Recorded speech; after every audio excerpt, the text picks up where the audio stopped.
Good afternoon, ladies and gentlemen. I am authorized to assure you that so far there is no reasonable cause for alarm. The rumors of invading armies and mass destruction are based on hysteria and are absolutely false. I repeat, these rumors are absolutely false.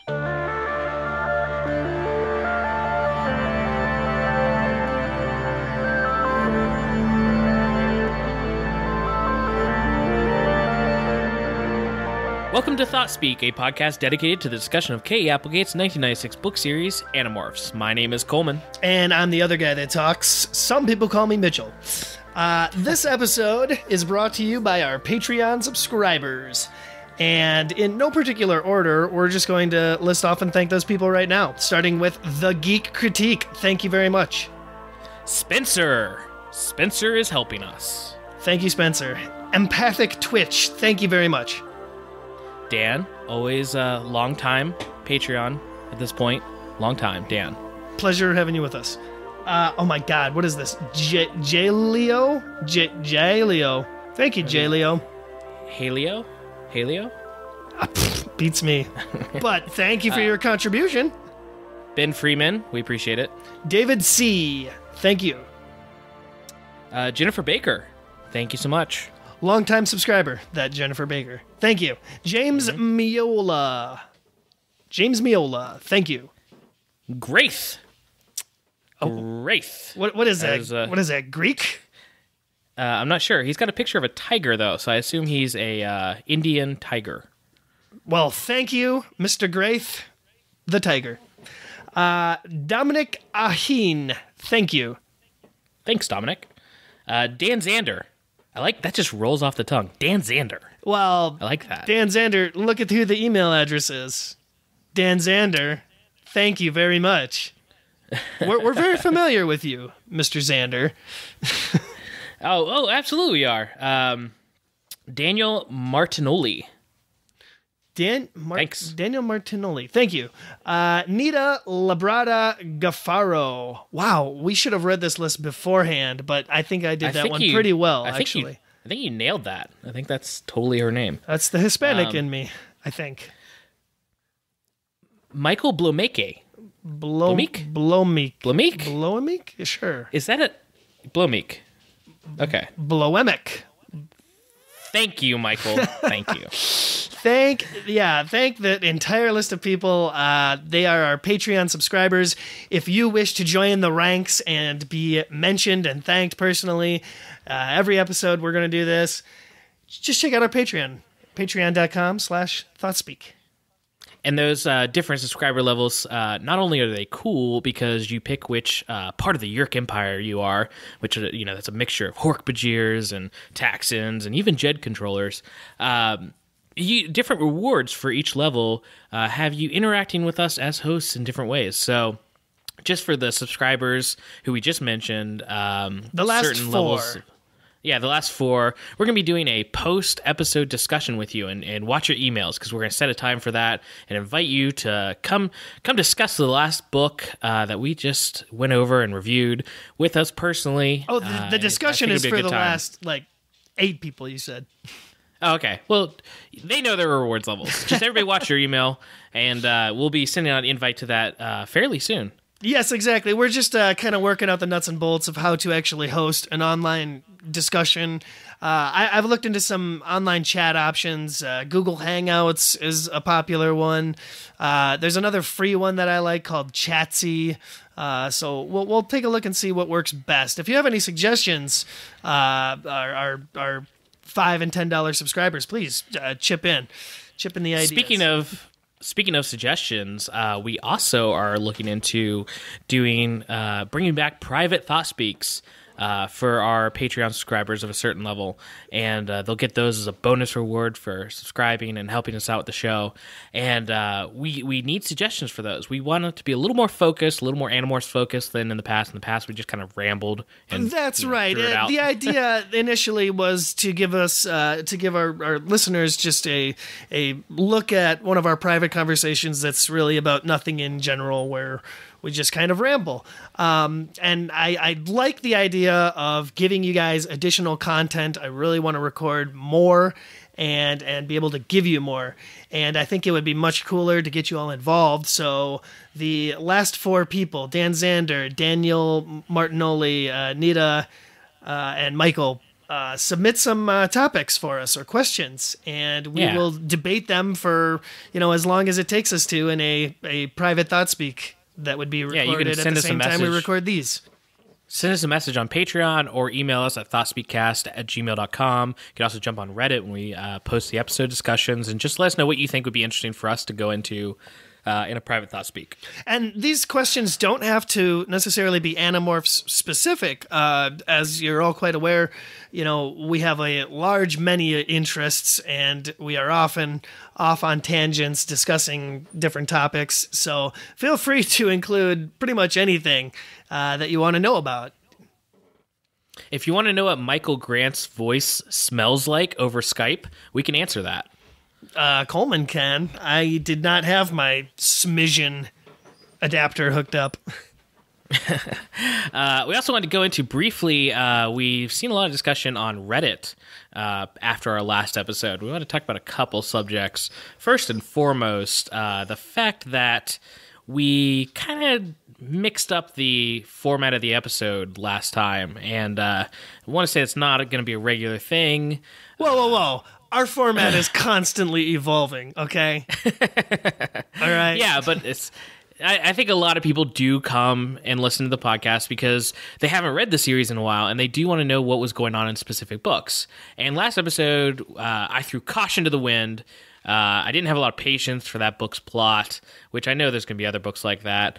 And we kind of just wanted to discuss the ins and outs of the book itself and kind of give our reviews. And that didn't fly with a lot of listeners. Whoa, don't you include me in your little plan here with this we talk.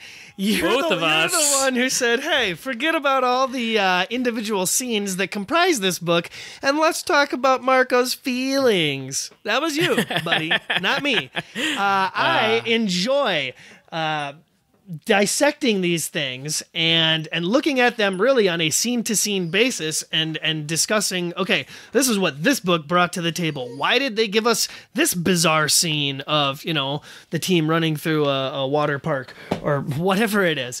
That's my favorite thing to talk about for these books. And I think you were in a bit of a slump because the book wasn't tickling your fancy the way it used to, or some such nonsense. But the fact of the matter is, yes, we're very much dedicated to the formula of going through the book's plots scene by scene, breaking them down, really talking about, what characters are interacting, if there's any character or major plot developments, why sometimes the authors choose to waste our time seemingly on a dumb, pointless scene. Those are the kinds of things we go into in this podcast. And that's what I think our listeners really want to hear. Coleman. Yeah, and we will continue to do that. It was just a very specific instance. And we're going to get to the books where there might be more interesting things to talk about than the plot. But it's important to go through that plot and do that for the listeners who really get a lot out of that. So, again, I'll take the hit. It's on me.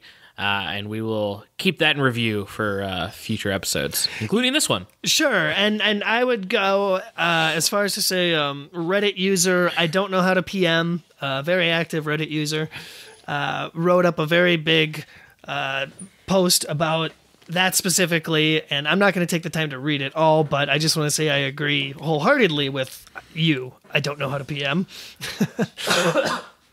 and really, it's...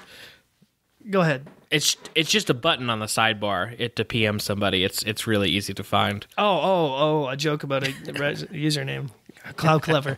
And he or she is worried about us theoretically taking over Reddit to some degree. But I just want to let you know that I have no ambition in that regard. I'm not even one of the mods. Okay. Yeah, you also have no ability, so it's all nice for you to say that you don't want to take over Reddit when you weren't the one made a mod. But we did joke around at the end of the last episode saying I'd been made a mod and I was going to be a cruel but fair leader and burn the place down with fire. When that's actually not my intention at all. I love the community. Been a long time poster and lurker on the Animorphs Reddit, and I specifically became a mod to help the community grow a little bit, and if you checked out our Animorphs lately, I did a lot of the graphic design stuff there and made a new SNU and all that, and I just want to see that community flourish, and I'm not there to make it, our Thoughtspeak. It's our Animorphs, and I'm just there to help and help it grow if I can. If you see me abusing my power in any way, I hope you call me out on it. I have no problem with that. I'm going to call you out on it. No, I'm just kidding. I haven't been to Reddit in a long time. It actually surprised me that there were 16 comments on this particular episode. I promise. But I guess you pissed off a lot of people. I promise the only way I'll abuse my power is booting and blocking Mitch's username, which I know as often as possible from different subreddits. You're assuming I have one. If you have more than one, that's illegal. Well, really? Are Reddit user accounts like IDs, state issued IDs? No, but that one guy got in trouble on Reddit. He was like a super popular poster on there, and then people found out he was using his other accounts to boost his comments. And that's what losers shadow do. Banned. And we're winners, baby. I'm not pointing fingers, but I might boot you. Okay. Shadow ban you. Before you do that, though, I want to read one Reddit comment from Reddit user followed by Tidal Waves. We mentioned him or her a couple episodes ago, I believe. And they start out by saying, I put off listening to the Megamorphs episode all these weeks since there wasn't another one left after it, just to find out you mentioned me. All right, you got me. I'll keep up. But this means you two have to keep up this more regular schedule. Deal? Well, followed by Tidal Waves, I'd just like to say that we are recording only 6 days after our last released episode, which I think is some kind of record for us. I think. Yeah, and I don't want to say it's directly related to the Patreon, but it does really help to see that people are, wanting the episodes and wanting to support us. And I mean, it gave me some really positive feelings. It made me, jump over to you and be like, hey, let's record the next episode, So I'm excited about that whole thing. I'm excited to put out some of these rewards, and it's definitely going to lead to us really building a new website that I think will be a cool place to stop by for Animorphs fans. Yeah, I'm excited about all this, and it definitely makes me want to get these episodes out to you and give you what you need.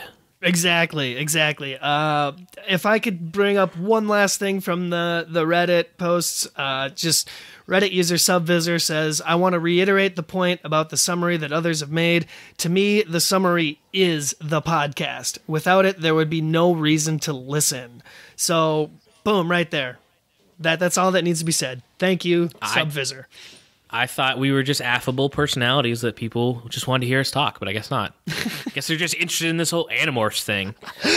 Yeah, who knows when we'll just bring people in based on our ramblings and rantings alone. If ever it happens. Well, folks, I am happy to tell you here that tonight we are discussing Animorphs number 31, The Conspiracy. We haven't even talked about it yet. But it's getting to be that point where we start talking about the actual book. Ain't it? Oh, yeah. And I'm excited to jump in the first part before we get to the summary. I think this cover and the back of the book have a lot to talk about in of themselves. So it's my turn to read the back of the book, isn't it? I'm going to read the back of the book. Oh, go for it. Okay. Jake's grandfather has died. Oh, you're already wrong. What? You're already wrong. Jake's great-grandfather has died. You said Jake's grandfather. You know what? You can't get these things straight. We must be nitpicky. I was really torn up. This put me on a downward spiral already. It's a downer of a start. Get to it. Jake's great-grandfather has died. It blows the family away, especially Jake's mom. So Jake's parents decided they should all travel to the great-grandfather's home to help with any arrangements in another state for 3 or 4 days. This is a very big problem for Jake's brother, Tom. He can't be away from the Yerk pool for that long. So Tom refuses go? Is that a typo? Oh my God, it is. So Tom refuses go. You know what? What does Tom do? This is the first time that I've noticed it too. And you apparently. Wow. How is this not an Animorph meme where it's like, what's Tom going to do? Tom refuses go. Tom refuses. Hashtag Tom refuses go. Let's get that everybody. trending. Let's get that trending. Hashtag Animorphs, hashtag Tom refuses go. Tom refuses go, and his father insists. That itself should be a meme. But Tom's yerk will do anything to survive, including making his father less of a problem. Now Jake, the other Animorphs, and Axe have to find a way to protect his father without Tom discovering their secret, and without having to choose between his father's life and Tom's. Oh my, that would be so much more dramatic had we not spent a good couple of seconds laughing at it. It's a pretty dark back of the book, actually. And, yeah, I like that. Including making his father less of a problem. It's hard. It's harsh. Well, yeah, the back really sells you on this book, frankly. This was definitely one I hadn't read before, and Me neither. this is exactly what we got. Sometimes these summaries only discuss, a very minor portion of the plot, or like the A plot or the B plot. This is basically everything that happens in this book. Now, I want to talk about a couple of things with the cover design. First and foremost, the teal color. I feel like you look through the Animorphs when they're all sitting on your shelf next to each other, and whereas the last of the book actually looked kind of modern with its like color and its the stock photos they used and everything, it looked kind of more like a modern book. This one with its teal and its green and its really, really bad morph on the front, I think hurts it a little bit. This is one of the sillier ones, I would say. That middle morph, it's not like the body horror type of imaging that the series really is known for, or should be known for. Instead, this is childish and silly, and if you just pulled that middle image out and had it by itself, it would look so ridiculous. It just it really undermines how serious the book is. Plus, it's strange to me that they decided. Usually they have them in the top left or the bottom left, and like going in a diagonal into their morph. This one like goes down and then goes back up into his morph. It's exactly. weird. It's like the placement's awkward. The whole look of it is kind of just unsettling. You don't want to stare at it for too long. The cover quote says, "When they say it's all in your head, believe it." Which that means nothing. No, it's a blatant reference to the TV show's opening theme song. It's all in your head. Oh, no. I didn't think about that. Hold back the darkness. I thought it was just an obvious reference to Yerk and then random nonsense after. I'm actually probably 100% sure that that's what it really is. But because if you take it as it is, it's all in your head. Believe it. That's completely the opposite of what the series is about. It's not all in your head. There is a conspiracy. There is a alien invasion. Well, I think it means literally, like there's literally a Yerk in. But if you head. say literally, who's the one saying this like phrase? It's all in your head. When they say it's all in your head, who's saying like it doesn't make sense. The on horribly any level. stupid marketing team that came up with all of these slogans on day one, threw them on a piece of paper, and then we're like, okay, what we got? What do we got? A book called The Conspiracy? Yeah, use the head quote. That makes sense, right? Yeah. After the book comes out, they're like, oh, wait, Yerks go in the head? Wow, this works on so many levels. We didn't even think of that. Oh, my gosh. Well, how lucky are we? Okay. And then we came up with this fantastic inside cover art, which, wow. frankly, is they really, really tried to do a scene from the book. They tried. They had the right elements there, mostly. Man, but okay, so let's just... First off, this looks like it was made in one of those architecture programs where you're showing like people walking around in front of a building that you just designed for like a architectural pitch, like really bad 3D models of everything. No, you know what it looks like? It looks like the first generation of the Sims games that they put out. That's what it looks like. Sure, yeah. Maybe even a little worse than that. And B, just as it relates to the plot of the book, yes, there is a scene where Marco, as a gorilla, lifts up cars and Jake's flying overhead. It's in an empty parking lot. Yeah, there wasn't a guy in the car that Marco lifts up. No. And while technically this is a gorilla, this doesn't look like any of the gorillas on the front of the books that we've seen Marco morph into? Like this looks like a guy in a gorilla costume. It looks like a female gorilla, or just the wimpiest gorilla they could find. Not great. And whenever I go for coffee, my favorite store of choice is just good old plain coffee. The store. I was trying to figure out what the store next to it's called.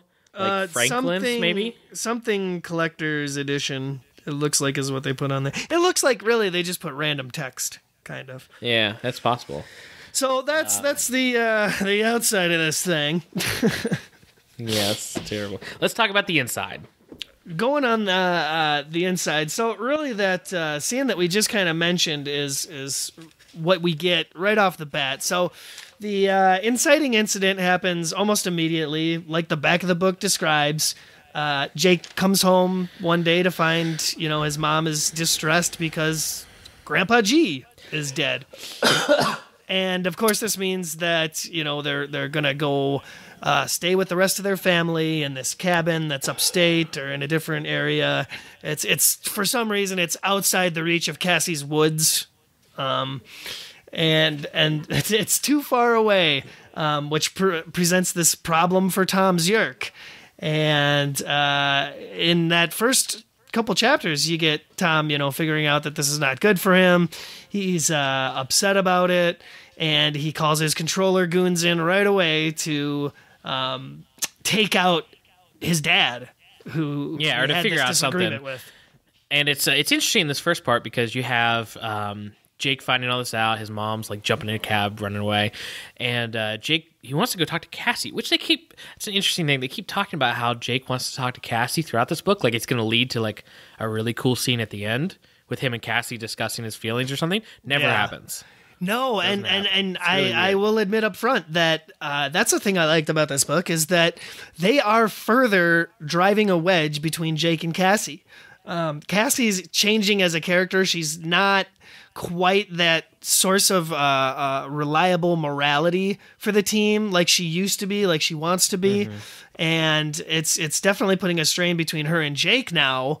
And I love that they decided to do that. They spent, the first 10, 15 books getting these two closer and closer together. Now we're seeing this pull apart, and I like that. Yeah, it's cool. But it's interesting too about this is that I feel like, so this is a ghost-written book. We knew this, and I think somebody should let us know or not, but it feels like this is a new ghostwriter. This isn't one we've seen yet. I think there's a master list somewhere on the internet. I think I've seen it. This one was ghostwritten by Laura Batyanayawis. Laura Batyanayawis? I'm not sure. I don't think I've seen that name yet, but it's interesting because it seems like these ghostwriters a lot of time will read the book that comes before the book they're going to write to kind of get a feeling for it. And so a lot of those tend to come up at the beginning of the next book. So like Marco is who Jake ends up running into when he's looking for Cassie. Yeah. And it specifically talks about Marco being able to see that line from A to B. And I thought that was a very specific thing to reference after the last book. Exactly. They use that same phrase, and it's, I think, the most accurate phrase to describe Marco's mentality. So it makes sense that they would reuse that. And you mentioned, the previous book, and this book shares a lot of similarities with that one, actually. They're both about advancing two of the characters' personal family dramas. They're both about, kidnapping and unsuspecting Yerk controller. They're both about making that choice between, do I try to save this person that I love, or do I try to kill them? Yeah, and the main character, consistently between the last book and this one, doesn't know if they're in control of the situation or not, and everybody else questions whether they should be calling the shots. Right, yes, exactly, because they're too close to it, exactly.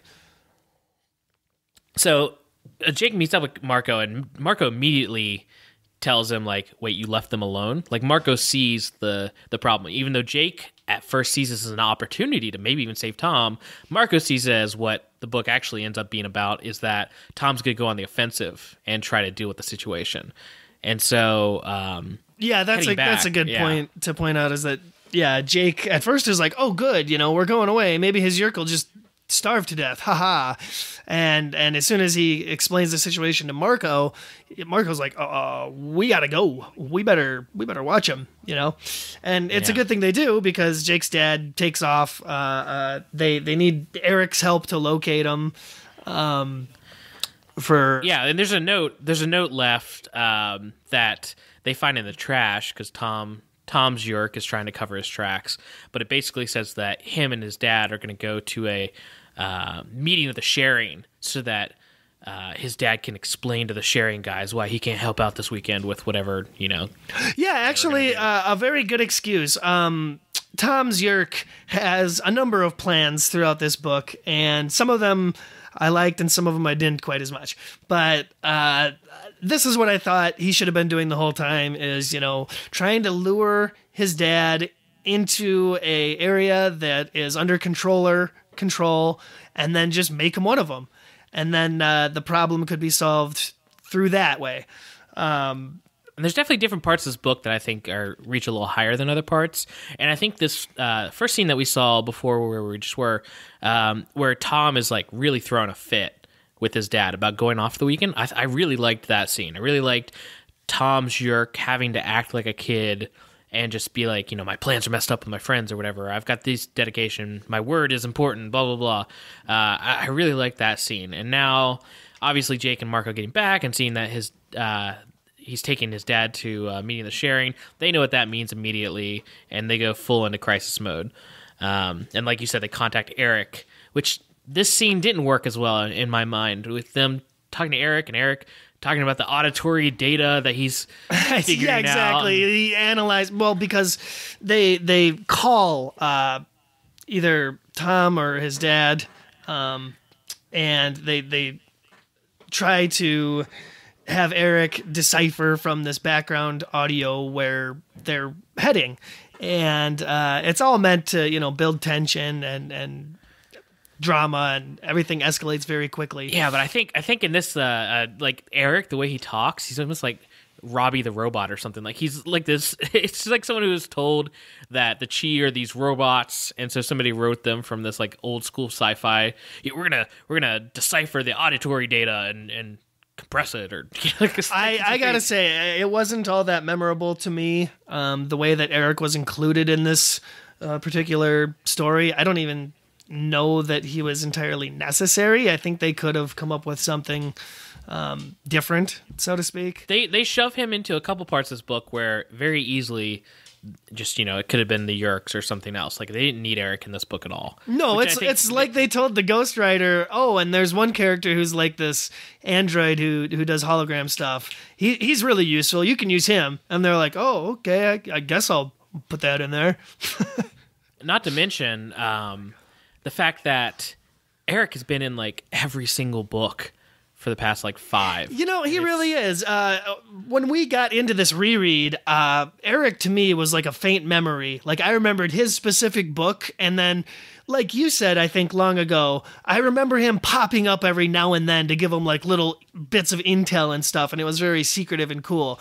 But yeah, I feel like rereading this, he is very overused and overutilized. I feel like we're about to read a back of the book that says, and now the Animorphs and Axe and Eric. Have to Yeah, why not? You know what? This whole time, I feel bad for Axe, because he should be an Animorph. His name doesn't need to be specifically mentioned on the back. Yeah. It should be the Animorphs and Eric. and honestly, the weirdest part to me, I mean, I thought the way he was written was just super weird in this, but even weirder is when Jake tells Eric to contact the other Animorphs. Like, what? They've never done that before. Why would Eric do that? Send out the Animorph signal. Yeah, just Marco Cullum or something. He shoots a beam of light into the sky with that stylish A. Yeah. But no, anyway, all that aside, they figure out basically where they're taking his dad, or like a couple shops, and they logic out the rest of them, figure out this mini mall is probably the place, and it's Tobias, Axe, and Jake who actually fly there along with Marco. Yeah, you know what? Right? There's a lot of good Tobias and Axe moments in this book as well. I will say. Yeah, I like how they're written kind of differently. And this whole book feels a little different with the interactions. Obviously, it's a new ghostwriter from what we can tell, but some of it good, some of it bad. But the only character I felt was underutilized in this book was Rachel. She didn't have a whole heck of a lot. Cassie, like I said, at least was given some unique sort of character development. Rachel, not so much. Yeah. But they get to the mini mall and they see that his dad's car is there, and it's interesting because the biggest thing they have to deal with in this book is kind of how do we save Jake's dad or stop him from getting infested, but also if the Animorphs are seen helping this very specific person, it's New York's gonna put two and two together and realize that we're connected somehow. Right. So they have to help him without helping him, kind of, and they come up with a cool little way in this mini mall at least. And I think Marco's probably the best person for that job specifically because a lot of this book deals with Jake just freezing up, not being able to make the call, being too close to the problem to effectively think of a way to figure out a solution. He's too caught up on, how can I save my dad? Save my dad. That's what I got to do, save my dad. Which at first I was rubbed the wrong way by this a little bit, because in my mind, Jake is, even though Marco's the cold, ruthless one, Jake handles pressure well. He's really good at this. But if you think about the series in general, even though this isn't written by K. Applegate, Tom has always been Jake's kryptonite, and his family has been, it's right there from the first book. Worrying about Tom, and the Yerks have his brother, and the idea that his father might be infested too, I can see that getting to Jake. So I approve of that. Right, and I like the dynamic of Jake being the unreliable one and Marco coming in and staying cool and calling the shots and doing a actually good job of it. We saw that already. We saw it from opposite perspectives where Marco was not cool and not in his right frame of mind, and Jake was kind of the guiding force on the outside. And now it's the opposite for this one. Yeah. So their plan here is interesting, and Jake's not really a big part of it.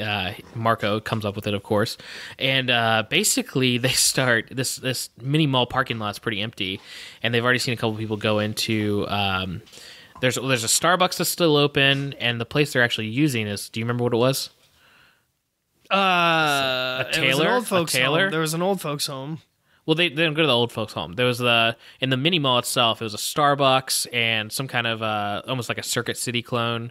And then I think what they were using was either a laundry or a tailor or something clothes related. I can't remember. But anyway, it's supposed to be closed, but people are going in and out of it, so they assume that's where their meeting is. And Marco morphs gorilla and starts messing with people's cars, making all these car alarms go off. And they see Chapman's car, which is funny. Funny that they know Chapman's car. They do mess with Chapman a lot in this book. They do. Well, they punch his side of his car, and then Marco slams his fist down on Jake's dad's car. And the idea is that his dad will be distraught over his brand new car, and that'll make him leave the meeting, which it does. Yeah, exactly. Plan works better than Marco could have anticipated, I think. It's not the scene that we saw in that cover or undercover illustration, but it's close to it. Yeah, well, they pull it off, unlike the inside cover, which would have completely destroyed any ambition to not connect the Animorphs to his dad. Marco gets out of there before anyone sees a gorilla and morph. Right. So, yeah. That's the big point of difference. And so that's pretty much the end of this conflict because Tom's dad, well, he is Tom's dad. He's Jake's dad. Is off dealing with his car business, presumably while the gang regroups at Cassie's barn, where they always do. And, after describing everything that happened, understandably, most of the team is not happy with Jake.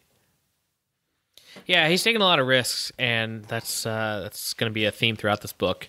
where Jake's usually the one yelling at people for taking risks. He's a little bit of a hypocrite in this book, but he's understandably distraught because his direct family is involved. It sucks because it sounds like Jake was pretty close to his great-grandfather, and he doesn't really get a chance to deal with that, because he's so messed up over fixing this. Yeah, totally. Except for the last scene where he's actually in the funeral and he gets to cry and do that. So this entire first scene kind of really sets up the entire plot of the book. You have, Jake figuring out about this plot against his dad now because Tom's all pissed off that they have to leave town for too long. And it sets up the next scene where they're basically launching mass surveillance to follow Jake's dad around. And, And of course we get one of these scenes where Jake has more cockroach because he doesn't trust anybody else to tail his dad like super close as he's going to do. And you have to have the scene where, someone just morphed cockroach. They're about to get squished by somebody they love. Or some kind of conflict. Like, in this case, he even gets a little bit of strawberry jam stuck on him that his dad ends up dropping. Yeah. I picture these scenes being like the ghostwriter submitted her outline, and then Kay Applegate was like, you know what? Here between chapter 2 and 3, we could really use an action beat.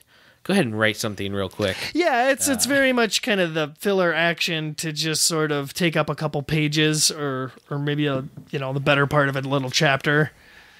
Just something to divert from the plot, I guess.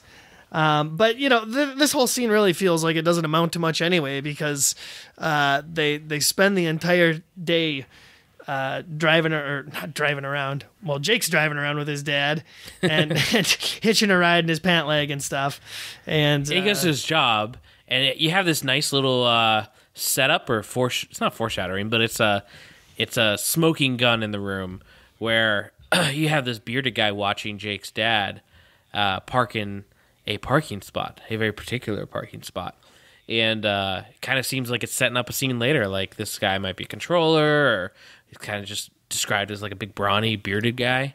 Well, right. It's done up to advance the tension and the drama a little bit. Immediately, Tobias points out that it looks like his dad's being followed by this one dude. And sure, the reader and the team are both supposed to suspect this guy of being a controller out to get his dad.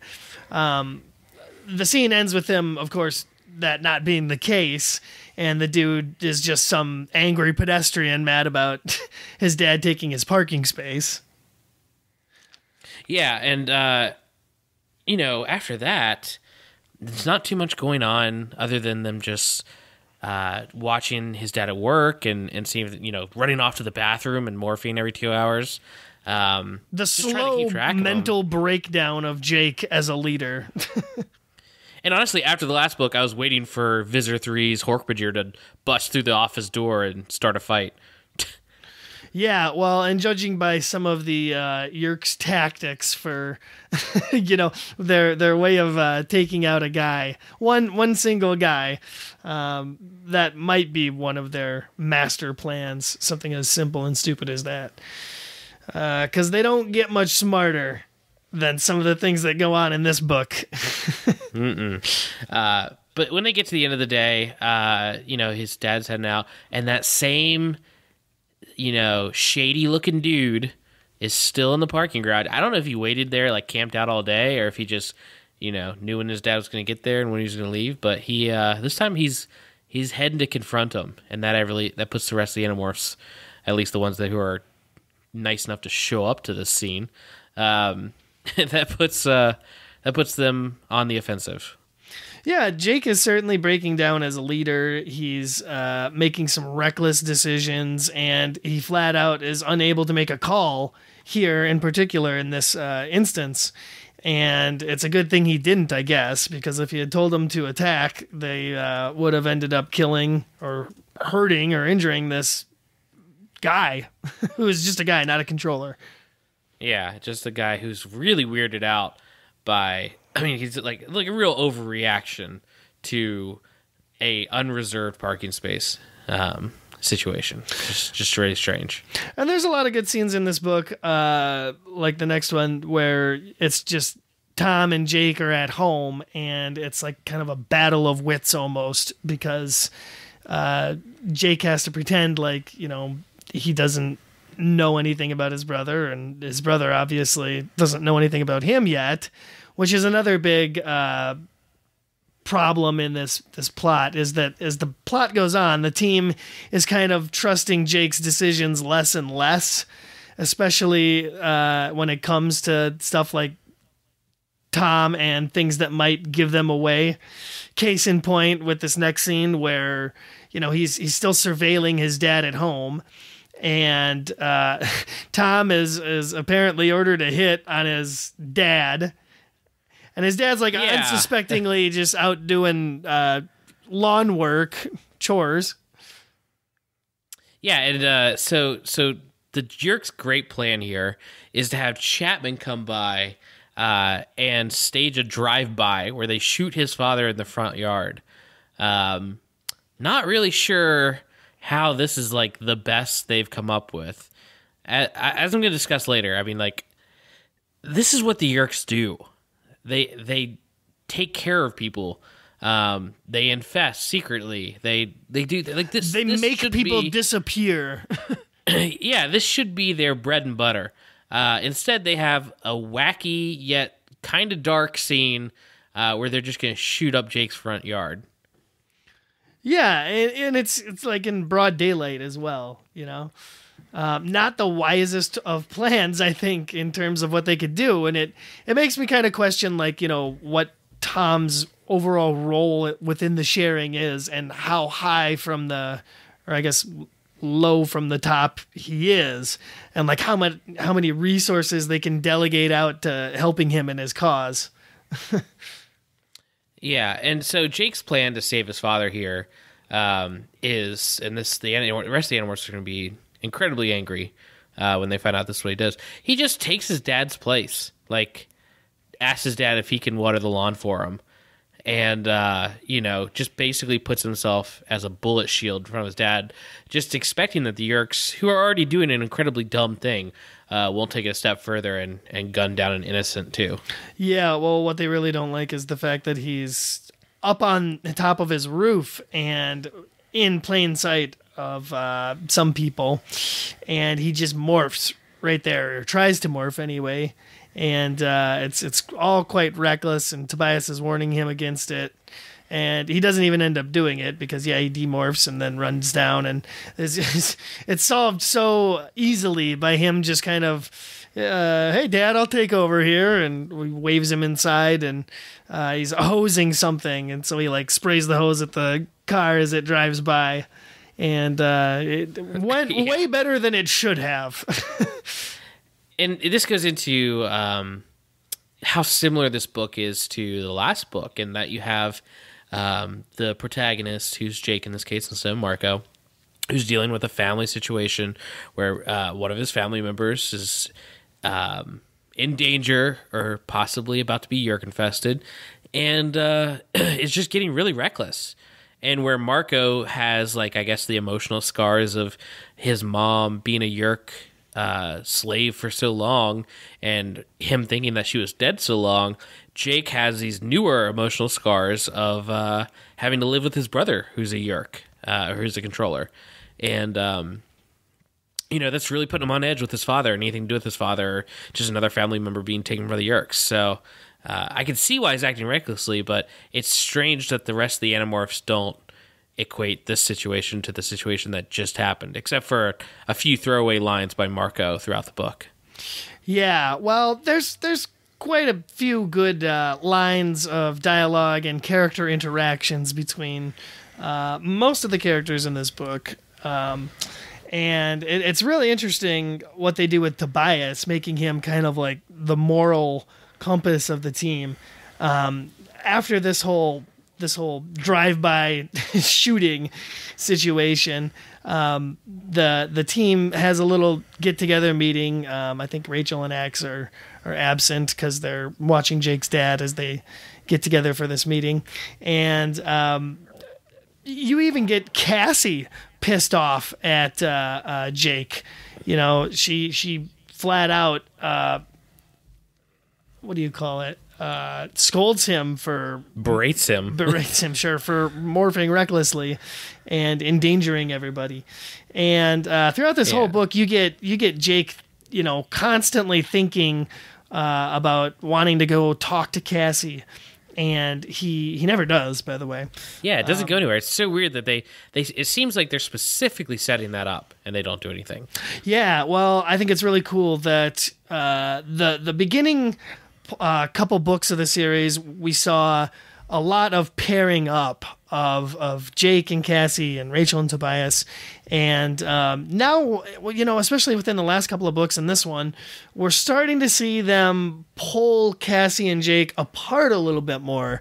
And, you know, of course I know and you know where it's heading ultimately. And boy, I can't wait till we get there. But it's really cool to see them already setting that up and giving us that little bit of added tension and division between the team, because, you know, Cassie's not that like reliable pillar that Jake can go to anymore.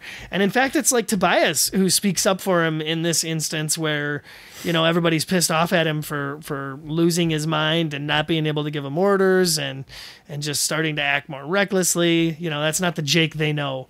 But it's Tobias who steps in and is very analytical of the situation. He doesn't really place blame. He kind of lays out, here are the facts and here's what needs to happen. And it's almost like he's their real second in command. You know, that's the vibe I'm getting. I don't know why they ever think Rachel should be the second leader. Yeah, I always thought, I almost think all the Rachel books where she thinks she should be in charge were kind of more in her head, because I don't think anyone else in the group agrees. Maybe Tobias, but honestly, it's just because it's basically his girlfriend. Yeah, I know. That's his southern parts talking. Anyway. His southern hawk parts, by the way. His McNuggets, if you will. His talons is what you mean. Talents? Yes. Talents. So this is interesting because at this point in the book, Jake is sick of reacting basically to what the Yeerks are doing and how they're going to try his father next. And he does realize he doesn't have like a lot of power in that situation. If they're on the defensive all the time, they'll never see the attacks coming unless, like what's happened so far, they've just happened to be in the right place, right time. And so what they do now is decide to go on the offensive. And I actually thought this part was a little clever, where they decide to stage an attack on Chapman's house.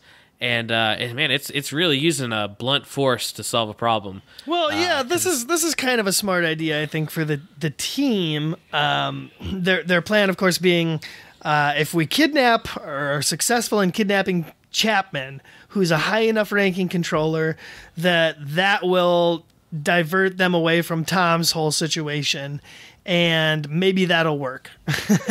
And it's, you know, it's kind of the closest we've seen our heroes get to just flat out terrorism. Except for, like, you know, in the good old days in the beginning of the series when they would use their powers to smash up a used car sales lot or a circus or, you know, any of those things. Any of those cute acts of terrorism. Yeah, this is real terrorism. Kidnapping. Yeah, this is wacky terrorism. Their plan here is basically to have Axe use his human morph, but kind of morphed out a little bit so he looks different. And he's going to go up and knock on Chapman. Yeah, he's going to go up and knock on their front door. And once they see Melissa, they're going to grab her and then attack the house and try to smash and grab Chapman himself. Sure. And what's interesting is that Jake uses his rhinoceros morph here, which does not seem like the best idea in my mind. Yeah, well, everyone's in battle morph, and Axe, of course, is in his human morph, posing as one of Melissa's school buddies there for some homework or something. And, you know, yeah, it's just a plot to get Melissa out of the house so they can have Marco and Gorilla Morph snag her quick. And I think their overall goal was just flat out destruction and chaos and taking him by complete surprise. And Jake loses himself a little bit to the rhino morph. But you're right, it does turn into a very kind of almost wacky action scene where, Mama Chapman comes out brandishing a shotgun because she's also a controller. and Chapman's like a Michael Bay action hero star all of a sudden where he's running and jumping out windows and escaping from Jake and Rhinomorph. But I guess what else could they do? Because as they see, Chapman's house has like some new defenses and stuff. So unless they were going to like meticulously plan an attack, which they don't have time for, I guess this is really their only best bet. Oh yeah, that's right. He had all this Yerk technology decked out, of course, protecting his house. Laser beam eyes statue. Yeah, and that's enough stuff to apparently bring down a rhino because Jake is feeling the life fading from him as he's taking more and more shots from shotguns and Dracon beams. Well, no, I think he would have been fine if Mrs. Chapman hadn't shot him in the brain. That's the headshot from the Dracon beam is what did it.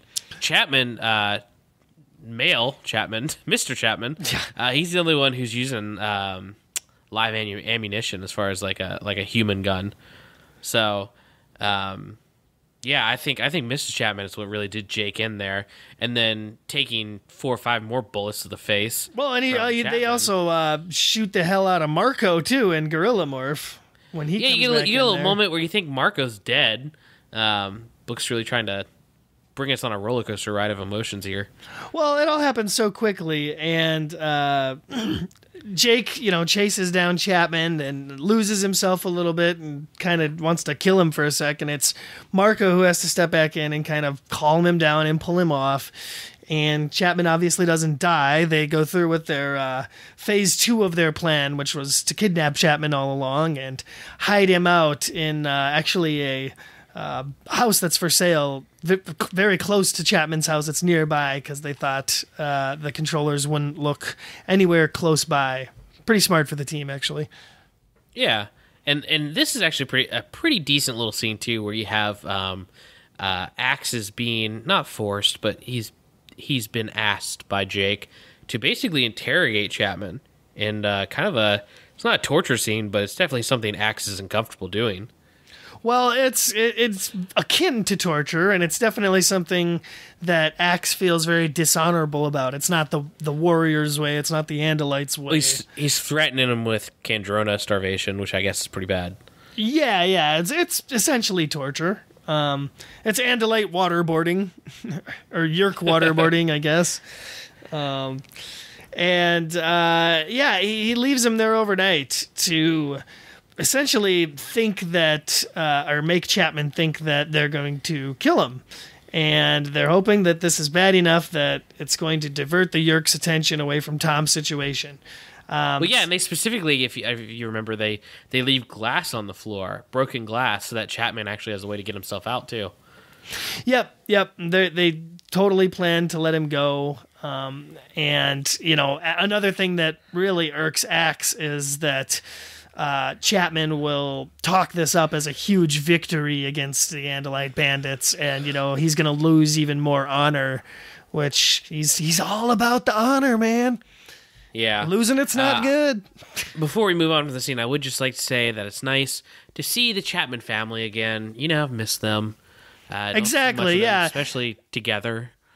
Melissa makes cameo appearances nowadays, we'll say, and in this one it's pretty traumatic actually, as she's like running down the or walking down the empty streets, screaming for her mom and dad.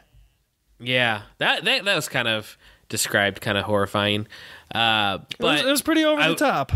I would like to say when they thought up this plan and told Rachel about it, compare her reaction here to Book 2, where Book 2, she, labored over it and had real problems with doing this deceitful act to her friend. Oh, yeah, exactly. And if anything happened to Melissa's parents, it would really affect her, and maybe she'd get infested.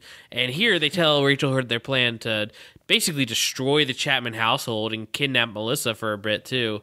Definitely terrorize her. Yeah. And Rachel's response is, cool. Right, yeah. Well, I think in this instance, Rachel's not that involved in the plot of this particular book, so they definitely didn't have time to spare on her moral objections. And, you know, I guess they could have included a line about, like, Rachel mumbled, though, about including Melissa in the plan and wanted to wait until she left for school in the morning or something. Yeah. Little thing like that, but I mean, it's really no big deal. I don't think anybody even thought to compare this to book 2. Well, I'm just saying, like, it would have been nice to have a scene where she was, like, fighting with them about it or something, you know? Sure, yeah. Again, though, it's like they don't have enough of that screen time or page time. That's not this book. I get it. Yeah, and, you know, it gives us a really cool scene, too, where after Axe is made to do all this, he even confronts Jake about it, and we see him as mad as he's ever been, as he's telling Jake how he disapproves of this method and he never wants to do it again, and he needs to go perform a cleansing ritual, in fact, for how bad he feels about this whole situation. Just to go full dork, I picture this scene similar to the one between Commander Worf and Jean-Luc Picard in Star Trek, where basically Jean-Luc calls him a coward, and Worf is like, if you were any other man, I'd kill you where you stand. That's Axe in this situation, basically. Oh, yeah. Well, I felt it was cool. It was good setup for kind of portraying Axe as this, like, dissenter from the team. And in a weird way, it almost makes sense now why they always say the Animorphs and Axe, because he is always sort of on the fence about his role in the Animorphs and serving Jake. There's some awesome books coming up where he flat out defies Jake's orders and acts, you know, on his own. Yeah, and he's either, like, on the fence, or sometimes he's just a little too complicit in what they're doing. Like, they'll take a vote or something, he's just like, I stand with Prince Jake. You know, like, he does kind of make himself an outsider. So maybe by the end of this series, we'll come around to you, Animorphs marketing team over at Scholastic, and we'll see why you did what you did. I don't know. I still think it's dumb and that Axe is basically considered an Animorph throughout, but whatever. He's an Animorph who's also dealing with the fact that his race comes first, you know, in his mind still.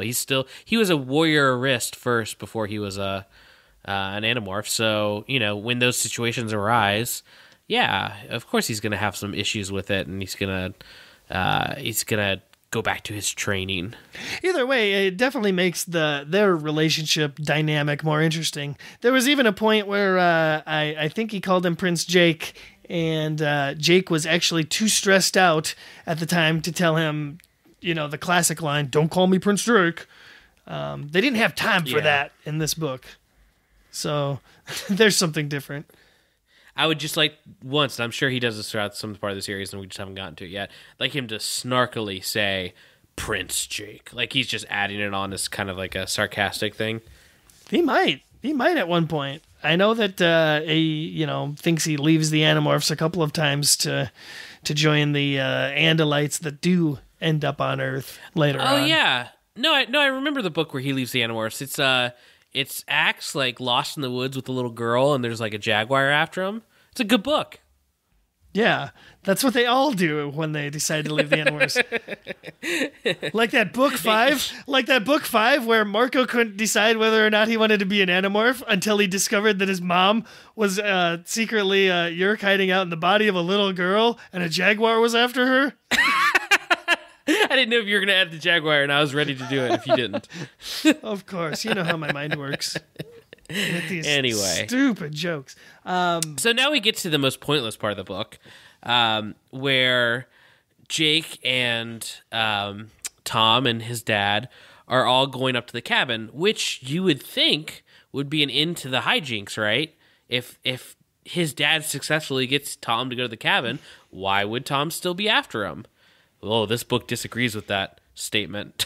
Well, the point here is that Tom's Yeerk is now getting extremely desperate. Like, he didn't at all want to go to the cabin, and now he's being forced to. He's in this situation where he's going, and they're leaving state. So theoretically, his buddies, in the sharing and the Yerk controllers are not going to be around to bail him out of this one unless they send a team specifically there to deal with this situation. But from what I gather, it seems like Tom Yerk is truly on his own here in this particular part of the book. And I think that proves to be the case, in fact. Yeah, and he's on his own, and Jake does this weird thing where he kind of tells the Animorphs to back off and that he's going to handle the situation. And I guess Jake is getting a little desperate too, because his mind is in the realm of thinking that it's up to him to by himself protect his father, and it doesn't make a lot of sense. I think at this point he's just working with barely any sleep and just really, really messed up over this whole thing and not thinking straight, and he's just got in his mind this prideful, I'm going to take care of this, it's either me or Tom. Yeah, and you know what? I don't know why in Jake's right mind he would ever think that his buddies, his team, would actually comply with this order and leave him to handle it on his own. I mean, we had an entire Megamorphs book that was basically about Cassie and Marco deciding that their whole role in this was to not let Jake die. Honestly, for him being the unofficial leader, they rarely listen to him.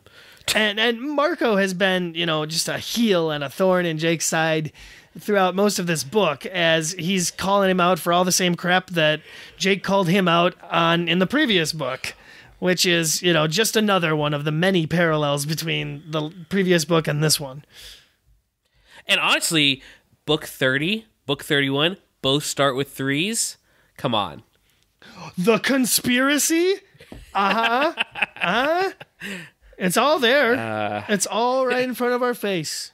Wake up, sheeple. When they say it's all in your head, believe it.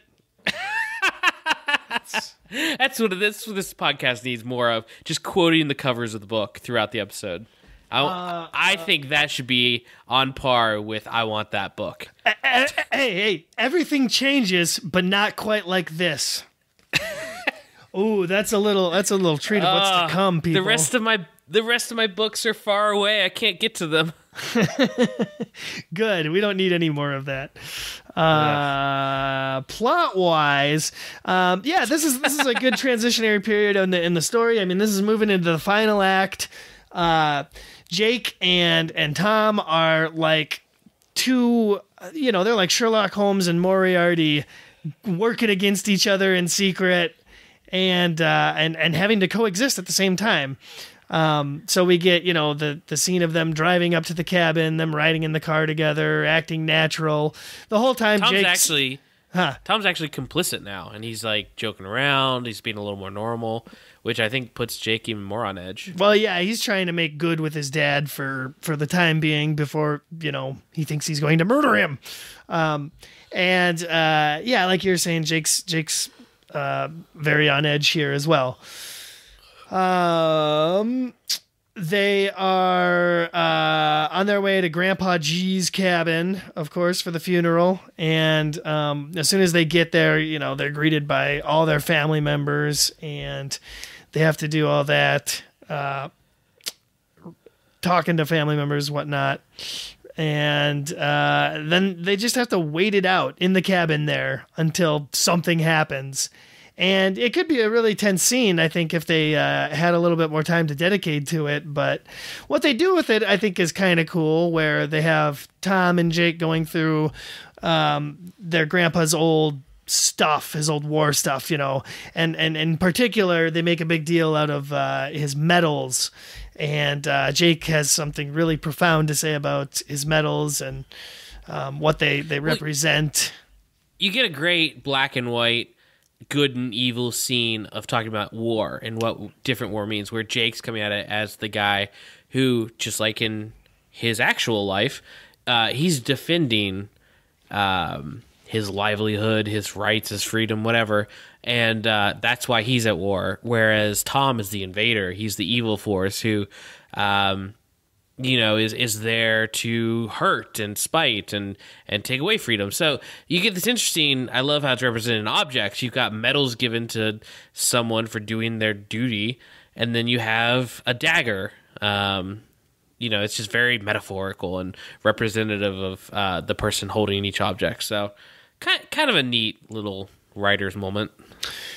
Yeah, Tom picks up a Nazi dagger that belonged to his great-grandfather, and that's the item that, of course, catches his eye. And it's, like the old screenwriting rule that if you see a gun anywhere in a scene... I brought that up earlier in the episode. It's gonna be shown later, just like this dagger here. Which is kind of cool. It really makes the reader aware that something's gonna go down. And what a brazen plan, by the way. And I don't not 100% understand how Tom's Yerk thinks that straight up murdering his dad is going to alleviate the situation and allow him to go home. But whatever, that's what the plot calls for. Oh my gosh, Mom, Dad just got stabbed by Nazi memorabilia. Let's head back.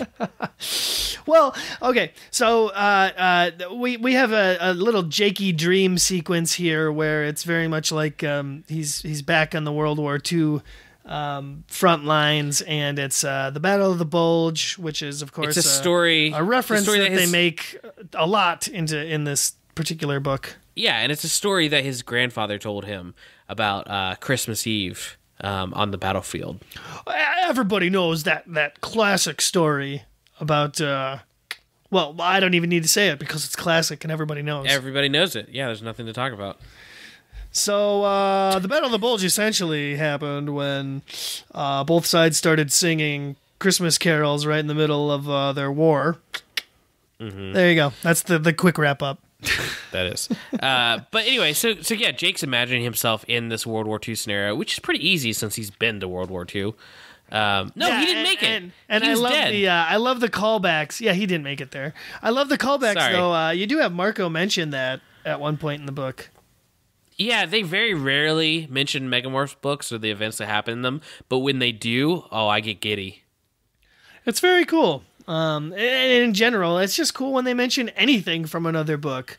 I like it in particular when they mention when they morphed something that one time, or we haven't heard them talk about morphing ants in a while. They used to bring that up every other book.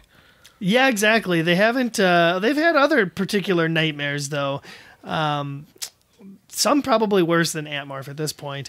I would also like to point out the fact that I think this is the first book, I want to say, that nobody acquires a new morph. Wow, yeah, that's a good call. I didn't think about that. I think that was the one useful nugget of information from Seropedia about this book, was that this is the first book in which nobody acquires a new morph. Yeah, Seropedia, man. With these ghostwritten books, they do not care about them. Oh, no, absolutely not. Very little trivia, very little information, no summaries. Nobody cares. So it's a good thing we're talking to you guys through it, so you remember all this little stuff that happens throughout the plot. Yeah, here at Thoughtspeak, we really care about doing these summarized, podcasts so that you can be recapped. We would never divert from that at all. That's right, Coleman. Play it up. We got to talk about Tom's actual plan here because, yeah, Jake's awoken from his dream almost kind of prophetically as, Dream Tom plunges a dagger into his chest. He wakes up to find that the dagger is now gone from underneath the bed where they left it. And, it's a terrifying situation where he's running out now, scared that Tom's already made off with his dad or whatever. But he spots him down by the dock, sitting on the edge of the dock, dipping their feet in the water, actually. Tom and his dad. Recreating a scene from Dawson's Creek. I guess so. Tom's got the dagger, of course, in his back of his outfit there. Oh, it's his pocket. It says it was very specific for some reason. Well, It's like, in his pocket. either way, he's got a bulge in his pocket, and it's either a dagger or he's happy to be killing his dad. I think you.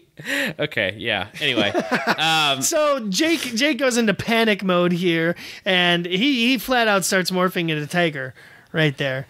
But this ending here is wrapped up really quickly, where he doesn't even get to do anything. He doesn't get to react, because before he can go full tiger and make the decision to either murder Tom or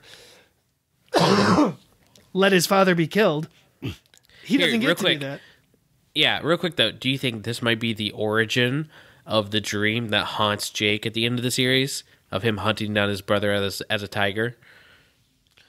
I don't know. It could very well be it. Yeah, because that was his mindset. That was what was happening here in this particular moment. And I'm sure that when the time comes, that's how he would end it with his brother. So, and that's what he's thinking too. He's not like morphing a tiger just to get there quick. He's thinking, okay, this is it. I have to kill my brother. Right, which, really presents a whole other list of problems of having to explain to your father, my brother getting mauled by a tiger was a little strange, come to think of it. This is weird that happened to the cabin, guys. That tiger came out of the lake, I swear. And then that jaguar was there. Just continuing on the big cat jokes. Nice one. And then Visor 3 came in and tried to round up the cat collection. No, See, that's not even that strange that Visor 3 would show up. No Visor 3 interactions whatsoever in this book. Thank goodness, because if they tried to shoehorn him in here, it would have been way too much. I added a star to my review just because he doesn't show up.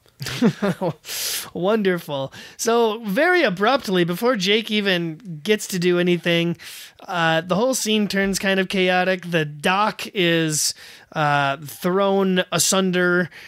Jake's dad and Tom both end up in the water in the lake, kind of like semi-drowning, I guess. And it's very obvious that something has rammed the dock and disrupted their little scene before Tom could do anything.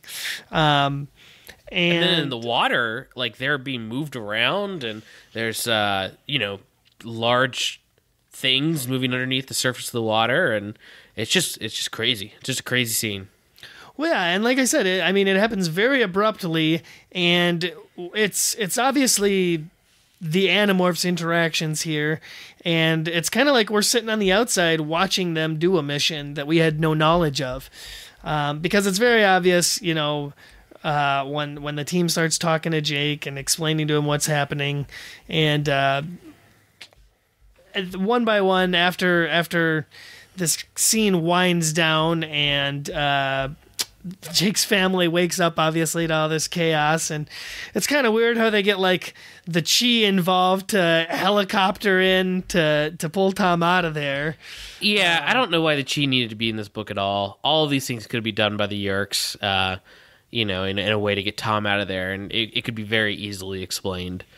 Sure, yeah. I don't think the Chi needed to be involved in the fifth book in a row. It's very much like the team told this ghostwriter, like, okay, here's some elements that you can use, and make sure you use these robot dog people. They're pretty cool. And the ghostwriter's just like, oh, okay, I guess I'll try and shove that in. Yeah, but it's just like you said, the Animorphs pulling off a mission without Jake. It's nice to see that they're at that level where they can plan an attack and succeed and do all this stuff without us ever even following them, which you don't see that coming. No, and it's really cool how, like, after the chaos all kind of dies down, Jake goes back outside when he knows they're alone and waits for his team to sort of show up and confront him and talk to him about this, because he's none too happy about it. And, of course, surprise, Marco's the last one to show up, because he's, of course, the one who's probably the most hurt by all of this. Their friendship is really being tested these last couple of books. And Marco's the one who essentially came up with the whole plan. and put everyone in danger. Had Cassie morph, whale and try and ram the dock, and had the rest of the team there in dolphin morph to mess around. Did we even mention that Tom's leg gets broken by one of the dolphins? Yeah, it's an injury that they had to. That's why the helicopter send him was away. There. Yeah. Yep. Which is it's a pretty obvious solution to their problem, but none of them thought about it until Jake was actually up at the cabin. No, and exactly. I'm surprised Marco wouldn't have come up with that idea sooner, because the whole plot really revolved around the idea that Tom was supposed to leave town, but he didn't want to. So while they could have easily created some better excuses for him to not leave town, and yeah, of course it's unpleasant to have him, break a leg or something, but... Oh, man. I could have solved this entire book's plot in one chapter. You want to know how it could have happened? Go for it. Jake finds out that Tom is going to go after their dad because he's making him go. Jake challenges his brother to a game of basketball out back. And so they're playing basketball, and Jake just makes sure he goes up for a jump shot, lands on Tom's leg, and clean break right there. Yeah, maybe if Jake had been more level-headed, he might have considered challenging Tom to a game of basketball. No morphing to Tiger, no Marco destroying cars. I feel like for that book, the Harlem Globetrotters would have to have a guest appearance, though. And we would love it. I want that book. The Harlem Globetrotters meet the Animorphs. And just like Futurama, they're from a distant planet and are another alien species within the universe. Sure. And they challenge enemy alien races to basketball. I don't know why you think that whistling makes good it makes great podcasting. Great content. When you're just listening to us on the road and you just hear those dulcet tones coming through your speakers. That shrill, piercing, probably sounds awful in people's cars with the bass turned up. Oh, it'll be even better once I turn this into a mono track and kill the stereo. Well, so the wrap-up of this book is actually pretty quick. The team shows up and explains exactly how they bailed Jake's ass out of this one. And it seems like Jake has lost a little bit of face with his team here, in this regard. Marco is especially peeved. They're pretty understanding. And I mean, we didn't go into the whole Marco-Jake situation in this book where Jake was being pretty cold to Marco. And so after they initiate this plan, I mean, Jake's proud of his team, but Marco's hiding off in the woods and won't come out until he knows Jake's not going to swing at him or something. Yeah, and you get another little private conversation between them where they walk off and reaffirm that they're best buddies, but at the same time they got each other's backs in case bad situations like this arise again. And it's a cool scene. It's very similar to, again, the scenes we saw in the previous book.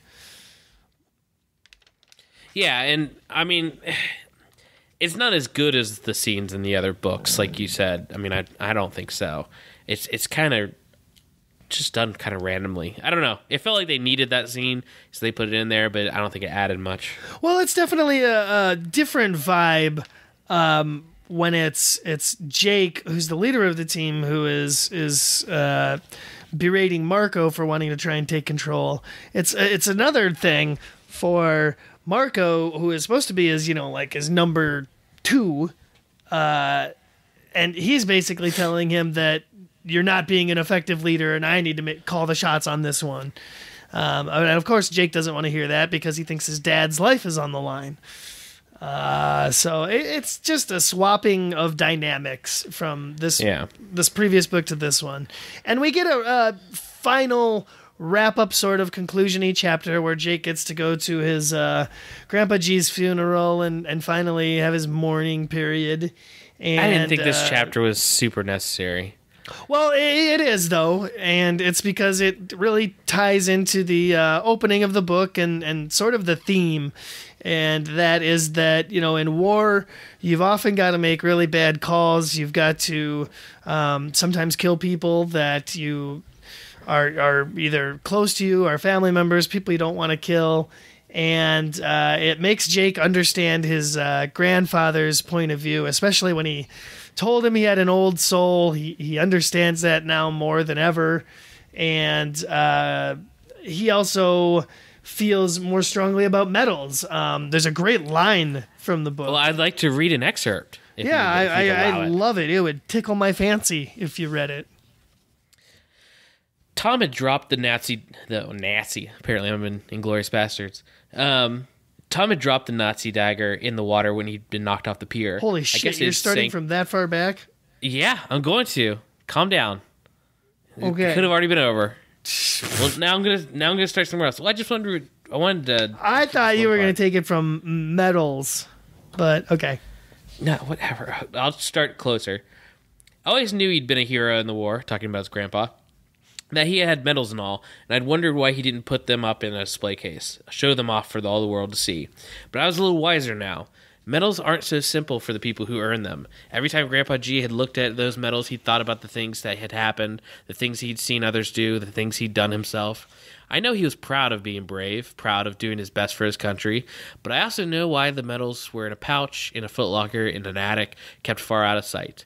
Someday, maybe there'll be medals for those who fought the war against the Yerks. I'll need to buy a footlocker. Yep, Jake right there, affirming he's a footlocker man, not a Payless. That's where he gets his Adidas. So, that's it doesn't do a whole lot to give us any sort of conclusion or finality with this Tom situation. It really just sort of resets the status quo of the series, and it doesn't leave you with a real sense of finality of any sort. Yeah. Kind of like the last book. Oh. Yeah, well, this one's trying to be a little more poetic than the last book, at least attempting. Yes, a wee bit. Although I do think that the last book was a little more clever in its writing. But sure. Let's jump into our reviews. I'll go first if you don't mind. Absolutely. That's the end of the conspiracy. Number 31, Animorphs. Number 31. Animorphs. Let's get into it. Let's review it. What do you think? Okay, so I mean, this book we've talked up and down about the how similar it is to the last book. In the last book, I think I was a little harsh on. I mean, if you've heard the last review, I was definitely in a strange mood when we recorded. But that said, I stick to my score there. But here, where they're going for similar themes, and you've got Jake in a very similar mindset, it is a very down-to-earth Yerk's hitting Jake where it's close to him at his home. Tom specifically playing up his role in the series, which we haven't seen him be incredibly important for a while. So it is nice to get another Tom book. But honestly, I just don't think too much is happening in this book. Like the book itself admits, sometimes war isn't about gaining territory or moving forward or moving backwards. Sometimes everything just stays the same. And that's nice for the book to say that and to call itself out on that. But it's also just a way to, have a book that doesn't matter very much to the overall series. And I don't think the themes in this book are so important that you need to go out of your way. And in thinking more on it, I feel like the books that have Jake as the protagonist are stronger in general. They're generally the ones I really look forward to, and I didn't get that. This doesn't feel really like Jake to me.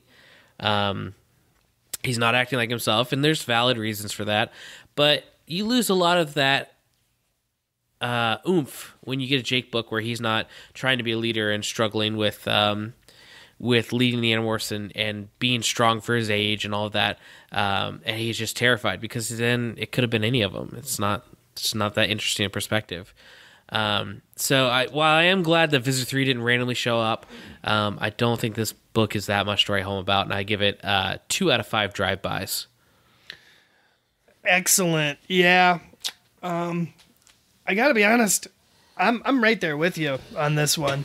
My biggest complaints are, as we've been mentioning time and time again, the similarities between this and the reunion, just the last book. I feel like this book suffers so much just from placement in the overall series. If this had been in between the experiment and the sickness, I think I'd have dug it just fine. It'd have been a great little book. It'd have been a nice little breakup too. But that's for whatever reason, they decided to go and try and advance all the characters' personal family dramas sort of back to back. And I feel like that was a bad call. Like you mentioned, this just doesn't feel like the typical Jake book. I mean, I feel like Jake books they should be, all of them, the best books, the most plot advancing books in the series. Or at least the coolest ones, like, giving us time travel and Sario rips and stuff. This one, very, very low on the sci-fi aspects. It's all very realistic, a very human story. No big bad, no Visor 3 attack. It's a very more personal drama, and it plays out pretty quickly. Actually, it's a really short read. It's just that there's not enough substantial to really hold, I think, your interest in this book. You get a little bit of interesting character development bits with Marco and Jake. You get to see Tobias shine a little bit more. I did really like Tobias more from this story. You get to see Cassie and Jake, like I said, their perfect-ish relationship starting to be disrupted. Rachel doesn't do a whole heck of a lot. She's sidelined in this. And even X gets a little bit of minor character development. It's like they're giving us tiny, tiny snippets of where these characters are going to go, but it's just not there yet. And in the end, it really feels like one of the books that's just there to kind of hold your attention until the next thing and reset the status quo, as I've been saying. And because of all these things, I just feel like it's not an overall important book to the series. And it's one that if you're rereading the entire thing, I'd say, you could probably skip it. So for that reason, I'm right there with you. I'm giving this thing a 2 out of 5 Dr. Daddies. Wow. I was not expecting that. Also, we did not talk about how the fact that Jake's dad is randomly a doctor now. Exactly. Came out of nowhere. It was kind of a surprise. I mean, they're giving us bare bones details about most of their family members throughout this. I mean, we've learned quite a bit, I guess, about Rachel's family, as well as Cassie's family. Still not 100% sure what the family. heck.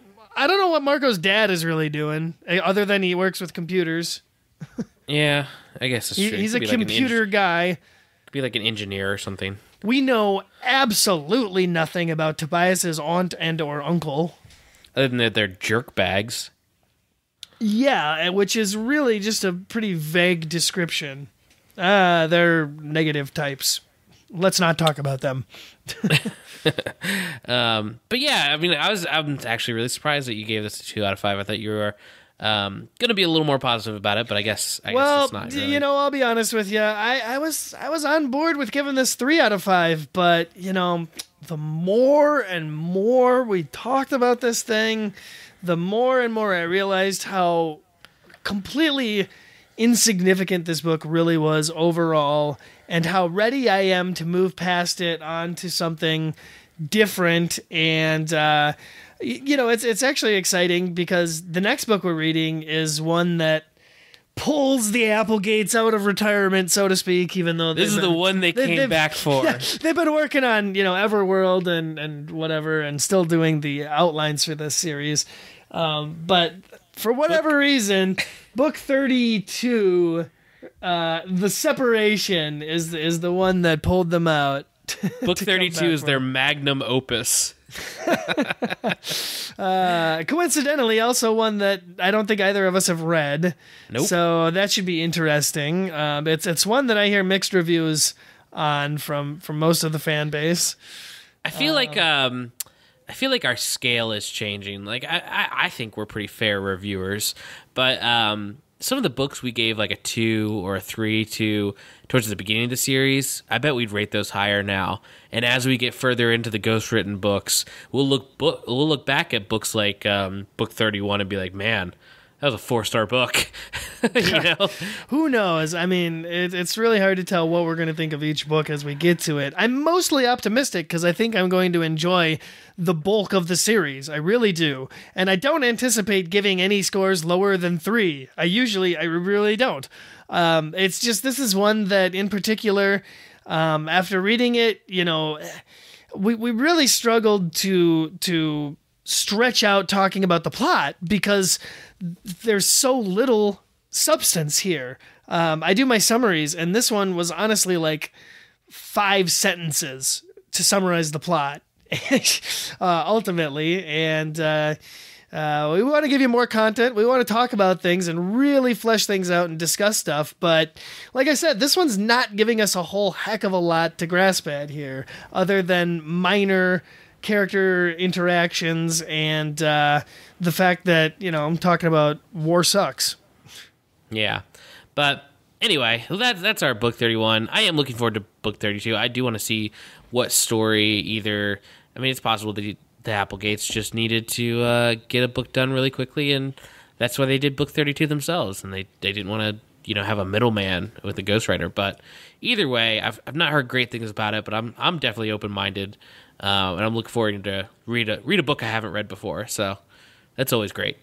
Well, yeah, and to me it looks like it just based on the cover and the plot description, it sounds like one that's going to be a little bit more wackier, a little bit more lighthearted perhaps, and hopefully just more fun and reminiscent of some of the earlier Animorphs plot days. I'm thinking in particular like The Reaction, book number 12, I believe, where, Rachel's is off burping Crocs, except now she's off dividing into split personalities. Oh, Rachel, the wacky situation she gets into when they're not looking. Seriously, she gets into more like sitcom weird situations like, oh, Rachel's got amnesia now. Or, Rachel's shrunk now. Well, they try to play those situations seriously, though, so it's not their fault. Anyway, we'll tune in for that book. I'm super excited about it. I do want you to check us out on iTunes if you can. Give us a review on there. We talked about it a little bit at the beginning of the show, but along with Patreon, which you can find us at patreon.com/Thoughtspeak. iTunes is really important to helping spread the show to people who haven't listened to it before. Giving us a review on there just gets the show into more people's hands, and we really appreciate anything you can do with that. Please help us out. Again, you can also check us out on Twitter at Morphcast. We're on Facebook. Our website, which might be going through some major changes here in a little while, you can reach that at Thoughtspeakcast.com. We interact with people on there, on Reddit at r/Animorphs, where I'm a moderator. Any of these places are great places to have a little Animorphs chat and to, help our show out and, give some page views and some reviews and all good things. Absolutely. In fact, we love reading really awesome kind reviews on the podcast. So you want to get a shout out from us, the best way to do it with an awesome review. Yeah, absolutely. So thanks for listening, guys. I really appreciate it. I love all the support that we've gotten in the last couple weeks, and I can say that as long as neither of us get sick anymore this year, like we have been in the last couple weeks, we should be getting these episodes out to you pretty quickly. So I'm excited about this new era of Thoughtspeak. Absolutely. Thoughtspeak is coming at you. Full force, hardcore, 24/7. That's an exaggeration. Slow down. No, really, though, we want to produce extra content. We want to do some private Thoughtspeaks. We want to host some after-episode chat discussions. It's all coming up, folks. Those of you who will be invited to the chats will receive emails. And please, frequently check back on the Patreon page. And until our next episode, I've been your host boy, Mitchell. I've been your other host boy, Coleman. And, keep your health, because in the end, that's all you got, folks. Okay? Keep your health and keep listening to Thoughtspeak. And until then, see ya. Have a good one, everybody.